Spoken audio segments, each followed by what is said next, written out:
tutti amanti del Fantasy Football, bentornati per l'ottava puntata di Fantasy Football Studio. Come ogni settimana io sono Renato Piccolo e qui con me c'è Federico Ferrari. Ciao a tutti e bentornati. Allora, abbiamo appena, più o meno, finito la terza settimana di ostilità nell'NFL. Oggi stiamo registrando di mercoledì, ma voi ci state ascoltando di giovedì. Quindi parleremo ovviamente della partita che ci sarà questa sera per voi che ci ascoltate giovedì, che è il Thursday Night tra Miami e Cincinnati, ovviamente dal punto di vista fantasy, e faremo anche un recap delle varie prestazioni dei giocatori che vi abbiamo consigliato per questa terza settimana, e con tanto di bacchettate se abbiamo sbagliato oppure docce di entusiasmo se abbiamo fatto giusto, no? Allora, prima facciamo ovviamente come al solito un po' di news sulle injuries dei vari giocatori. Allora, c'è poco. Se la settimana scorsa avevamo avuto una disperazione per il fantasy in cui si sono spaccati praticamente tutti, questa settimana dobbiamo semplicemente tenere d'occhio i vari infortuni della settimana prima e aggiornarvi su poco altro alla fine per quanto riguarda rispetto almeno alla settimana scorsa. Allora, c'è da dire che Tyler Eifert è tornato ad allenarsi la settimana scorsa, però pare che non giocherà per il Thursday Night. Dopotutto la settimana corta di allenamento ci sta che non sia ancora tornato, probabilmente nella prossima, perché è dichiarato come closed per il ritorno. Si è spaccato anche JJ Watt, quindi se avete una IDP la cosa potrebbe essere abbastanza grave, perché sicuramente l'avete preso a una pick molto alta e non avete ascoltato quello che vi ho detto io nella mia puntata del singolo in IDP. Dunque si è infortunato, si ha un infortunio alla schiena, sicuramente rimarrà fuori nella partita contro i Titans di domenica e a quanto pare potrebbe anche rimanere fuori tutta la stagione, quindi aia.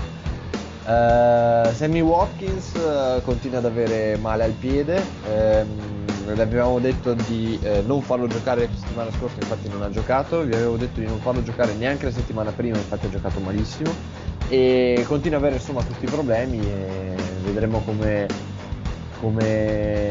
si comporterà durante gli allenamenti. Purtroppo la cosa non è fisica, quindi non si può risolvere con un'operazione che lo tiene fuori per 2 o 3 settimane per poi tornare, perché è una cosa proprio di dolore fisico. Shane Vereen è andato in injury reserve, quindi minimo 8 settimane andate, via spazio al nostro amico Rashad Jennings, che anche lui si è fatto male, ma vabbè, un po' meno. Dez Bryant ha giocato tutta la partita con il ginocchio malandato, si sa, non si sa bene ancora che cosa si sia fatto, pare che comunque sia tutto a posto, anche se deve fare le radiografie. Un altro brutto infortunio è quello di Jeremy Langford di Chicago, non so se ce l'avete, probabilmente sì, ce l'avete nella vostra, qualcuno di voi ce l'ha nella squadra di fantasy, però sì, anche se ve l'avevamo sconsigliato, comunque sono dalle 4 alle 6 settimane per lui, e questo insomma magari ne parleremo tra poco, dovrebbe aprire un po' le porte a Jordan Howard, che è il rookie dopo lei. Allora Fede, parliamo un po' dei nostri consigli che abbiamo dato questa settimana. Allora ricordo un attimo velocemente la domanda che ci aveva fatto Stefano, che era su mettere avendo Big Ben come quarterback, se mettere Dez Bryant, Kevin Benjamin, Marcus Wilton o Amari Cooper, e non sapeva chi mettere. Allora noi le abbiamo consigliato di mettere Dez Bryant e Kevin Benjamin. Come sono andati?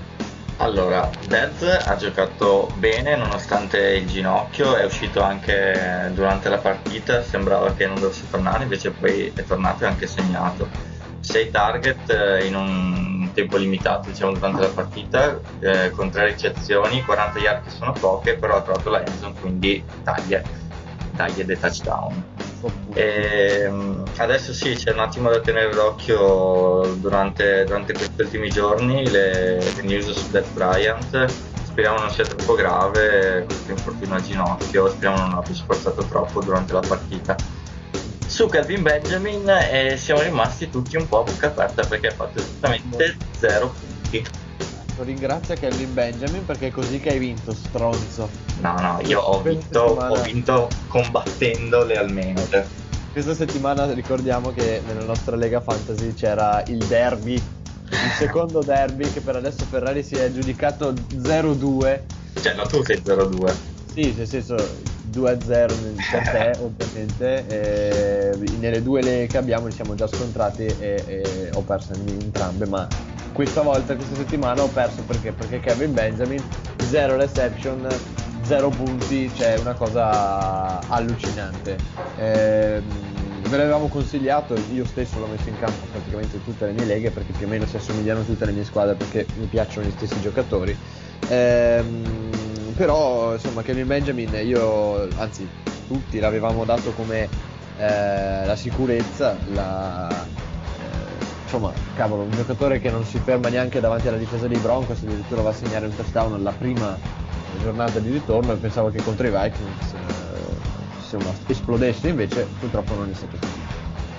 I Vikings stanno dimostrando comunque di avere una difesa abbastanza impressionante. Cam Newton, che è un quarterback non così facile da seccare, è stato messo a terra diciamo 8 volte dai Vikings e 3 intercetti credo in tutto. Sì. Quindi veramente una prestazione superlativa da parte della difesa dei Vikings. Anche volendo, Kelvin Benjamin non ha avuto proprio l'opportunità di fare punti perché non riusciva a lanciare il pallone Cam Newton, quindi è stata proprio una settimana no per i Panthers in attacco e infatti hanno anche perso. Sì, infatti proprio quello che vi dicevamo ogni volta di streamare il quarterback se siete nella condizione di farlo, ovviamente questo anche se si trattava di Cam Newton anche sulla carta non era un buon matchup. Purtroppo insomma, visto come è andato contro Denver, si pensava più o meno di poterlo azzardare, però anche con Denver in realtà ha preso un sacco di botte, quindi insomma la cosa più o meno ce la si poteva aspettare, però speravo che insomma Kevin Benjamin salvasse un po' le chiappe ai Panthers, così purtroppo non è stato. Questo è il bello e il brutto del fantasy. Ti avevamo comunque detto di lasciare a casa Wheaton e in questo dovremmo far partire un applauso mediatico che però non abbiamo gli effetti qui, solo nella puntata live. Qui sarebbe un bel applauso perché Wheaton ha fatto merda. Se gli Steelers segnano 3 punti, Wheaton ha fatto 2 yard, quindi le 2 yard di Wheaton non ti portano a casa ovviamente neanche un punto. Ha fatto più di Kelvin Benjamin comunque a 0 yard, a 2 yard è di più, però comunque 0 per 0, vabbè. Ti avevamo consigliato, avevi fatto anche un'altra domanda Stefano, se ovviamente mettere Forte, McCoy oppure Langford. Forte ovviamente era il lock come running back e infatti non è stata una grande uscita, ma più o meno questo è stato un po' colpa della squadra in toto, insomma, perché comunque lui ha portato a casa 65 yard, che insomma sono 6 punti e mezzo, non è malissimo, non è neanche tanto perché ovviamente gli è mancato il touchdown, però considerando i grossi problemi che hanno avuto i Jets, visto che hanno segnato anche loro solo 3 punti, direi che è andata bene, insomma. McCoy ovviamente non c'è niente da dire, addirittura Buffalo è riuscita a stravincere 33-18 contro Arizona, quindi super. E invece Langford. Allora parliamo un po' del backfield di Chicago. Che cosa ne pensi ora con Langford fuori dalle 4 alle 6 settimane? C'è un valore per il backfield di Chicago in generale e per il rookie Howard oppure no? Allora, a me faceva schifo prima e mi fa schifo anche adesso sinceramente. L'infortunio di Cutler è preoccupante ovviamente. Il grosso problema, tu dici sì, si affideranno alle corse indipendentemente da chi c'è. Adesso c'è Howard che prenderà la maggior parte delle carries con Langford out, Il problema è che hanno una linea offensiva abbastanza imbarazzante nonostante l'aggiunta di Sutton da Green Bay. Quindi sì, non so, se avete proprio voglia di droppare qualcuno in squadra che vi sta sui coglioni e prendere Howard, ci può anche stare. Il problema è che Chicago è proprio messa male quest'anno, quindi cioè, almeno in attacco. E io non mi fido. Tu cosa dici? Beh, io sono abbastanza d'accordo, non solo che non so esattamente quanto potranno cambiare il loro playbook adesso senza Cutler, perché è vero che sei senza Cutler, però Cutler è sempre Cutler e comunque Hoyer lancerà sicuramente a Sean Jeffrey, quindi diciamo che la cosa secondo me non cambierà tantissimo. Quindi se non cambierà tantissimo rimarrà abbastanza scadente, e se era scadente con Langford sarà presumibilmente ancora più scadente con un altro giocatore che è un rookie tra l'altro, quindi non lo so. Io all'inizio ti dirò ero abbastanza convinto di prenderlo, tant'è che sono andato addirittura a guardare tra i free agents se c'era e me ne avevano già fregato ovviamente. Però forse è stato meglio così, perché adesso parlando di città mi sto autoconvincendo che fosse stata la scelta sbagliata a sceglierlo. Vedi, è una terapia questa.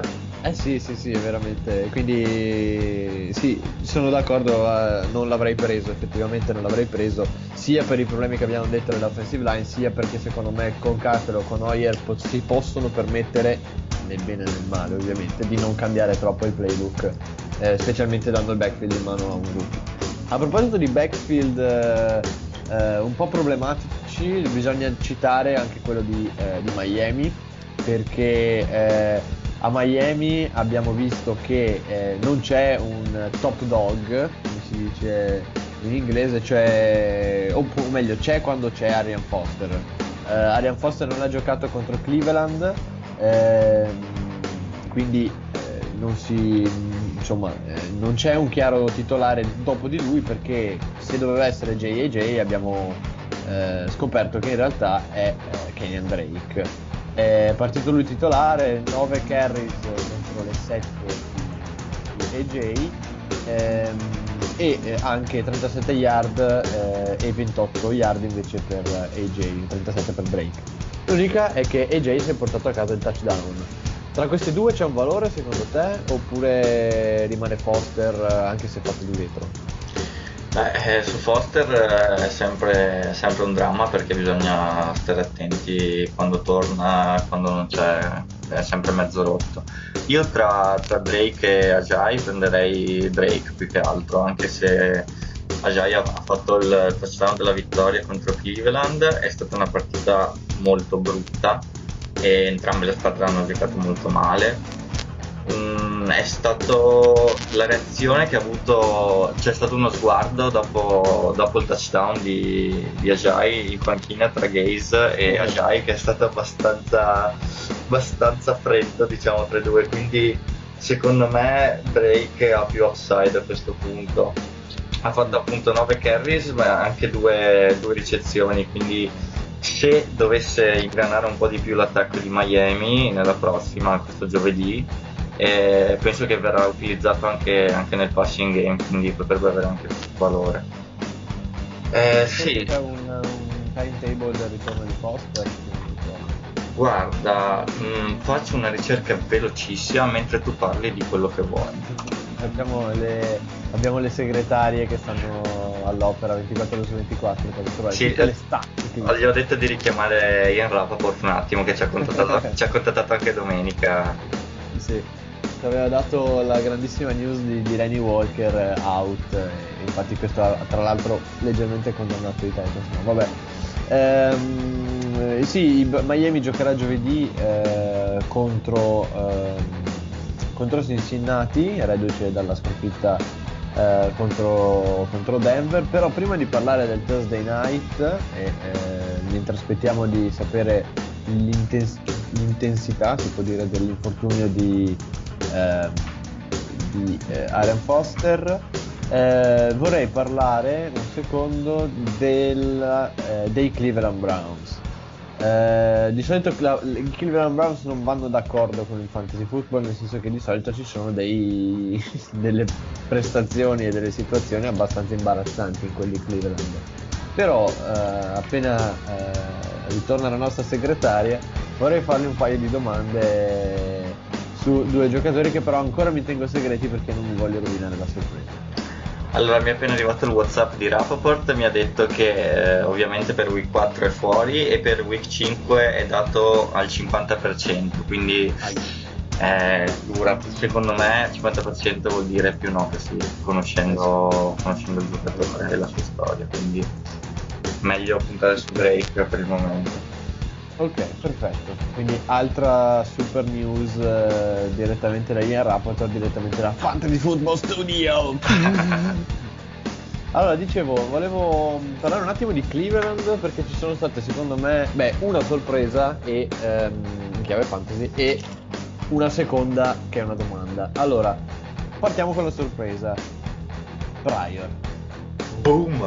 Terrell Pryor. Boom. Allora, abbiamo perché considero, poi mi dici ovviamente la tua, perché considero Terrell Pryor un giocatore degno di uno spot nella vostra squadra. Allora, uno, sicuramente free agent, lo sapevamo già prima. Allora, due, Cleveland non ha niente da perdere, ha tutto da guadagnare da ogni partita. Cleveland non ha nessuna pretesa nella sua division, non ha nessuna pretesa nell'NFL in generale. E quindi può permettersi di sperimentare, soprattutto sapendo che il coach ha dichiarato qualche tempo fa che comunque non è a Cleveland semplicemente per fare delle belle partite, ma lui vuole portarci un Super Bowl, bla bla bla, vabbè, deve smettere di drogarsi, però è importante come segnale per far capire che è un coach che sembra abbastanza, insomma, volenteroso, no? Per innovare le cose. Secondo, si è infortunato per tutta la stagione ovviamente RG3 e soprattutto si è infortunato presto, il che vuol dire che hanno tutto il resto della stagione per preparare un game plan intorno al nuovo sostituto. Quale sostituto potrebbe essere Cody Kessler, che comunque ha giocato chiaramente bene ed è sicuramente lui il numero uno, insomma il quarterback titolare, però chi hanno in squadra? Non sottovalutiamo che in squadra c'è appunto questo Terrell Pryor. Terrell Pryor, ve lo ricordiamo, è un ex quarterback, giocava per i Riders mi pare prima come quarterback o per Sì, era Oakland. no, ecco, Oakland, e giocava come quarterback. Si è trasferito alla posizione di wide receiver e come atleta è un ottimo wide receiver, nel senso che il fisico ce l'ha, insomma, e soprattutto la velocità, perché abbiamo visto nella partita contro Miami che la velocità c'è. Secondo, anzi il terzo motivo è che non ha nessuna competizione a Cleveland come wide receiver al momento. Piccola anticipazione della domanda che arriverà più tardi. A parte appunto Gary Barnage, che comunque è un tight end, ma come wide receiver c'è lui, e visto che a Cleveland piace improvvisare, potrebbe prendere anche qualche snap come quarterback, come ha già fatto in questa partita contro Miami, il che potrebbe portare sicuramente dei punti anche come quarterback. Quindi io un flexino a Terrell Pryor lo metterei dentro, soprattutto che ricordiamo le sue stats nella partita contro Miami: 8 ricezioni, 144 yard, 0 touchdown, la più lunga da 40 yard e un touchdown in corsa, quindi insomma io glielo darei. Tu cosa ne pensi di Terrell Pryor? Sì, anche sono d'accordo, è un caso molto interessante questo, perché può essere sfruttato veramente in tantissimi modi nell'attacco di Cleveland, che come hai detto tu non ha niente da perdere, quindi può tranquillamente buttare dentro trick play, cose strane, giusto per magari andare su nel punteggio e poi cercare di difendere una lead. E anche se si trovassero in svantaggio, comunque sarebbero costretti a lanciare, e appunto Pryor a questo punto è il numero uno, anche se tra un po' forse in teoria vedremo, dovrebbe tornare Josh Gordon. Esattamente, la mia seconda domanda era proprio su Josh Gordon. Secondo te, come impatterà Josh Gordon il mondo del fantasy in generale? Non ti dico Cleveland perché ovviamente sappiamo che potrebbe diventare sicuramente il numero uno, però ti dico a livello fantasy come si comporterà Josh Gordon, secondo te? Qui è tutto da vedere, secondo me, in base a il progresso, barra se ci sarà un progresso di Cody Kessler, perché ok, era la prima partita, un rookie, ha avuto molti alti e bassi. Se riesce a entrare in ritmo, diciamo, con Gordon, succederà, però ci vorrà del tempo, penso, perché un quarterback con così poca esperienza, squadra tutta nuova, schemi nuovi, e wide receiver che ti ritorna adesso, diciamo, dopo che ha saltato praticamente. No, beh, in pre-season aveva giocato, però vabbè, di sicuro Sì. non con Kessler. Quindi sì, tutta chemistry da... Come? Soprattutto non con l'intensità della regular season. Esatto, anche sì, esatto. E quindi tutta la chemistry da costruire. E penso che Pryor, almeno per alcune settimane, è un'ottima opzione per Josh Gordon. Se qualcuno l'ha già draftato, lasciateglielo tranquillamente. Se è nei waiver, aspetterei un po', perché dovrebbe tornare tra 6 partite, mi pare di averselo dato. mi pare di sì. Ok, prima di parlare del Thursday Night, visto che stiamo parlando di sospensioni, la grossa news di questa settimana è finalmente il ritorno di Le'Veon Bell. Dopo 4 partite di squalifica torna Le'Veon Bell a far bestemmiare chi invece ha draftato di Angelo Williams, che diventa praticamente inutile perché Mike Tomlin ha già dichiarato che Le'Veon Bell sarà sicuramente il numero uno e che gli daranno uno spottio di carries. Cosa ne pensi? Penso che sia giustissimo, visto il talento di Bell. Adesso finalmente tutti quelli che l'avevano preso potranno dire adesso sono cazzi per tutti. Io sono uno di questi perché ce l'ho. Grande. Tra l'altro l'ho preso quasi gratis al quarto giro, quindi bucio del culo. Bella, ottimo il quarto giro. Sì. Penso che l'impatto sarà importante, abbiamo già visto cosa può fare Bell, e poi adesso l'attacco degli Steelers sarà ancora più incazzato dopo una performance imbarazzante di week 3 contro fila, quindi da startare subito, immediatamente. Giocano contro Kansas City, però sì, non c'è problema. Qui è come schierare il nuovo Adrian Peterson praticamente, cioè non c'è matchup sfavorevole, insomma, per questo giocatore, come anche per Antonio Brown, per esempio, o Julio Jones o altri stelle del fantasy football, chiaramente. Allora, parliamo, se abbiamo finito oppure hai qualcos'altro di anno. Abbiamo parlato di Shane Vereen, però vabbè, del valore di Rashad Jennings già ve ne avevamo detto, no? Sì, il problema è che anche lui è un po' rotto. Ci sarebbe tra i waivers il grandissimo Orleans Darkwa, però sì, che sarebbe il terzo running back di New York. Non so se vale la pena prenderlo, piuttosto tenete d'occhio Jennings e magari sì, qualche altro nome più interessante.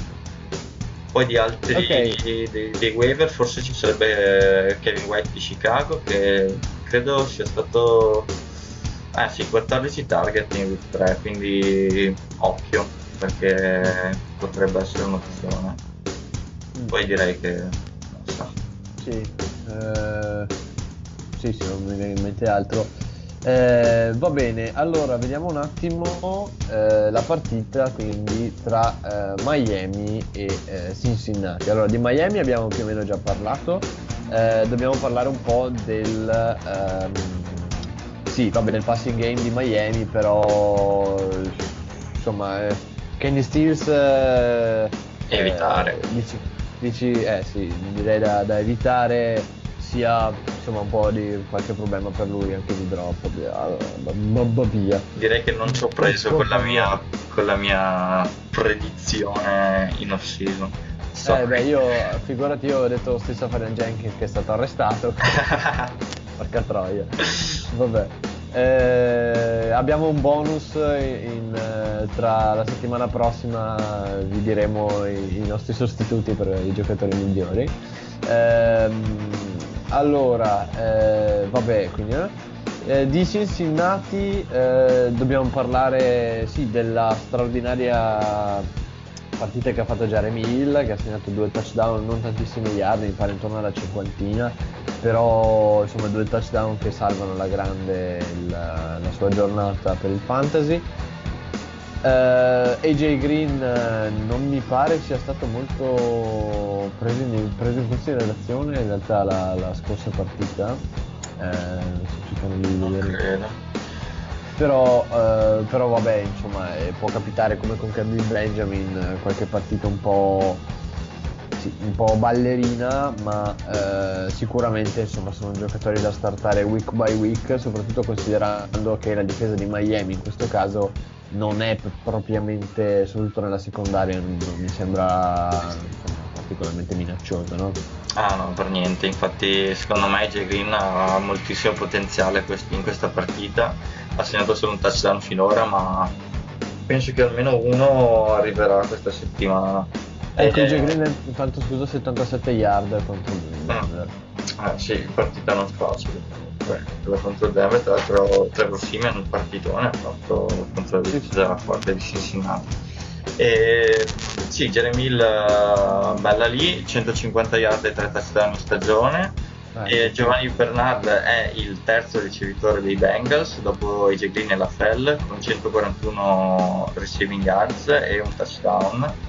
E non è il secondo corritore dei Bengals perché mi dicono le stats che è Andy Dalton con 54 yards, quindi sì, Bernard è un wide receiver, diciamo. Sì, infatti questo è diciamo che Bernard era la principale preoccupazione per chi invece draftava Hill. È un bene sapere che insomma si siano più o meno assestati in quel di Cincinnati. Direi basta per dire sul Thursday night. Vediamo se mi viene in mente qualcosa. Cincinnati abbiamo parlato. Andy Dalton, sì, se ce l'avete è un buon quarterback già da far partire, insomma, verso giovedì, soprattutto sapendo che attenzione, questa settimana iniziano i primi bye. Sono in bye Green Bay e un'altra squadra, mi pare Philadelphia, che qui sta caricando la pagina NFL.com, non ricordo più. Dai, non me lo ricordo manco io.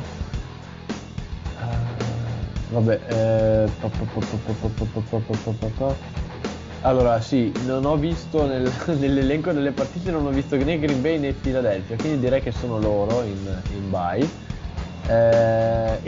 Quindi ok, sì, se visto che 2 squadre in bye vi tolgono Aaron Rodgers, Randall Cobb, Jordy Nelson, eccetera, tenete d'occhio insomma un po' gli altri wide receiver e gli altri quarterback. Per esempio un quarterback, come ho detto, potrebbe essere Andy Dalton, se l'avete.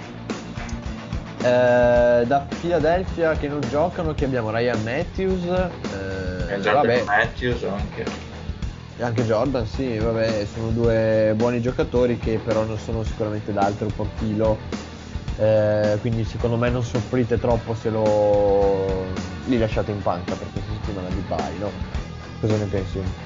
Sì, Ryan Matthews tra l'altro anche mezzo rotto strano, e Jordan Matthews poteva essere interessante perché Wentz sta giocando da paura, sì. Però sì, penso che abbiate delle alternative, potrebbe essere un grosso dramma. Sì. Su Dalton finora non benissimo perché credo abbia segnato solo 2 touchdown, no? Di passaggio. però anche qui, come per AJ Green, penso sia una rebound week per loro e potrebbe farvi veramente parecchi punti perché la difesa di Miami è messa parecchio male, soprattutto nella secondaria. Quindi ottimo, un buono starter come AJ Green, come Jeremy Miller, come Giovanni Bernard.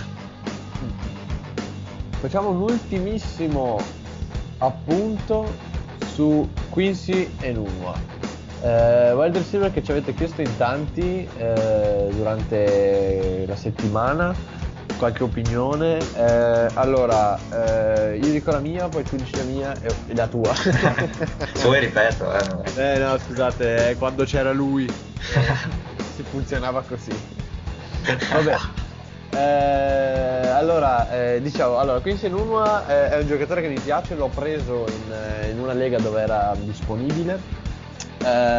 Giocano contro Seattle, quindi il matchup non è granché, però il matchup potrebbe non essere granché per gli altri wide receiver, quindi avendo Brandon Marshall e Rick Decker che fanno un po' da esca, Quincy Enunwa potrebbe essere una buona scelta da far partire. 11 target per lui, quindi in week 3, quindi buono. Il problema è che ne ha presi solo 4 di questi 11, quindi non ha neanche fatto tantissimi punti, però insomma i target ci sono.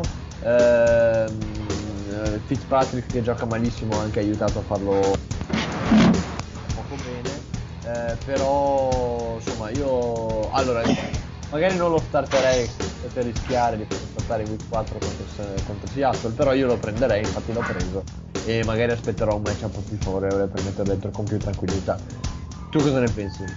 Sì, sono d'accordo, è da prendere per magari tenere in panchina. Il problema è che Fitzpatrick lancia 6 intercetti, ragazzi, dove volete andare? Però sì, contro Seattle direi decisamente no. Adesso non sto tomando la schedule, comunque se avete un posto in panca ci può stare come ad, magari come flex nelle prossime settimane che avranno parecchie squadre in bye. Sì. Va bene, allora, come abbiamo fatto nella puntata live di domenica scorsa, ci occuperemo delle partite e delle ultime breaking news nella puntata di domenica. Sarà la classica puntata pre-partita, quindi insomma intorno al quarto d'ora, così live, in modo che possiate farci le vostre domande. Direi che abbiamo concluso, no? Se hai qualcos'altro da aggiungere? No, direi che siamo a posto e vorrei ringraziare tutti quelli che ci hanno fatto domande domenica scorsa e dai quelle domande che ci divertiamo. Di solito ci azzecchiamo, quindi continuate a farcele. Ma quanto bracci! Sì, a parte Kevin Benjamin che è stronzo. Grazie a tutti, quindi noi ci sentiamo domenica e buon football a tutti. Ciao! Ciao!